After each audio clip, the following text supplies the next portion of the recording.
नमस्कार दोस्तों, आज की ताजा खबर। ट्रंप का गाजा गेम प्लान ध्वस्त करेंगे अरब देश, दिया दो टूक जवाब। जॉर्डन ने भी सुनाई खरी खोटी, तो वहीं दूसरी तरफ बांग्लादेश हिंसा के लिए संयुक्त राष्ट्र ने शेख हसीना को ठहराया जिम्मेदार। जहां एक तरफ ये सब कुछ चल रहा है, तो वहीं दूसरी तरफ एलन मस्क ने क्या ऐसी बात कह दी कि ट्रंप की टेंशन बढ़ गई।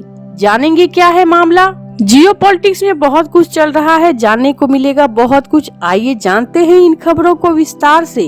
अमेरिकी राष्ट्रपति डोनाल्ड ट्रंप ने संघीय खर्चों में कटौती की मुहिम की अगुवाई के लिए चुने गए मशहूर अरबपति एलन मस्क ने चेतावनी दी है कि अगर अमेरिका ने अपने बजट में कमी नहीं की तो देश दिवालिया हो सकता है। ट्रंप की नई सरकार द्वारा बनाई गई agency department of government efficiency के मुखिया ने मंगलवार को व्हाइट हाउस में ट्रंप के साथ प्रेस कॉन्फ्रेंस में यह बात कही है। जाहिर है कि मस्क की इस चेतावनी से ट्रंप की टेंशन बढ़ने वाली है।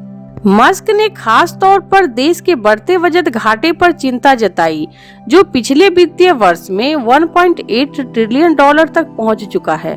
उन्होंने कहा कि संघीय खर्चों में कमी अब कोई विकल्प नहीं बल्कि अनिवार्यता बन चुकी है। लेकिन ट्रंप प्रशासन की ये सख्त वित्तीय नीतियां कानूनी विवादों में फंसती जा रही है। ट्रंप ने हाल के हफ्तों में कई कार्यकारी आदेश जारी किए हैं, जिनका मकसद सरकारी खर्चों को कम करना है।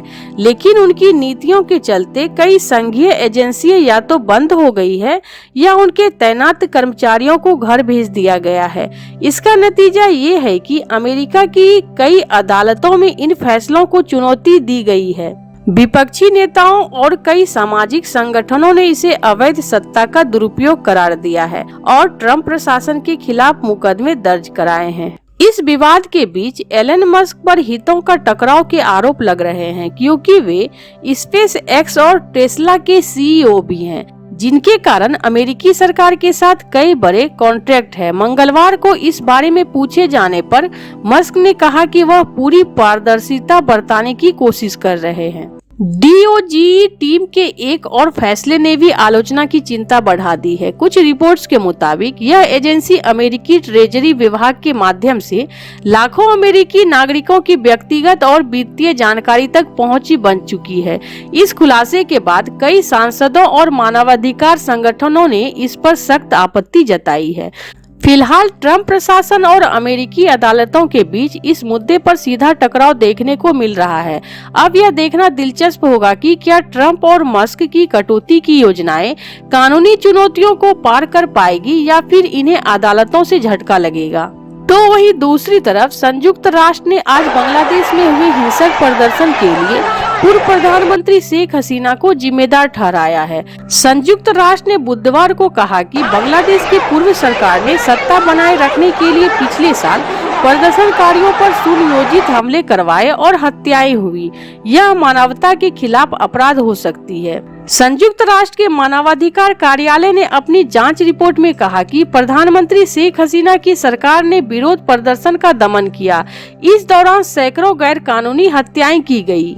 संयुक्त राष्ट्र के मानवाधिकार कार्यालय ने बांग्लादेश में 1 जुलाई से 15 अगस्त 2024 के बीच हुए घटनाओं की जांच की और पाया कि पूर्व सरकार द्वारा हत्या, यातना, कैद और अन्य अमानवीय कृत्य किए गए। इन कृत्यों में शेख हसीना की सरकार, उनके आवामी लीग पार्टी के हिंसक तत्वों और बांग्लादेशी सुरक्षा एवं खुफिया सेवाओं के हाथ थे।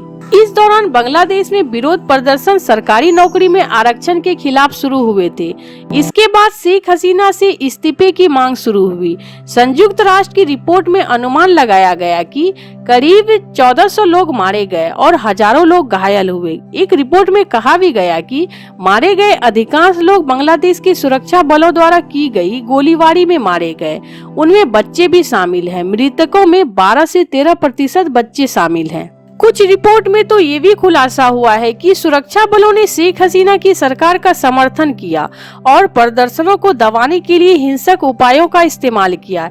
इसमें महिलाओं के खिलाफ यौन हिंसा और बच्चों के खिलाफ अत्याचार भी शामिल थे।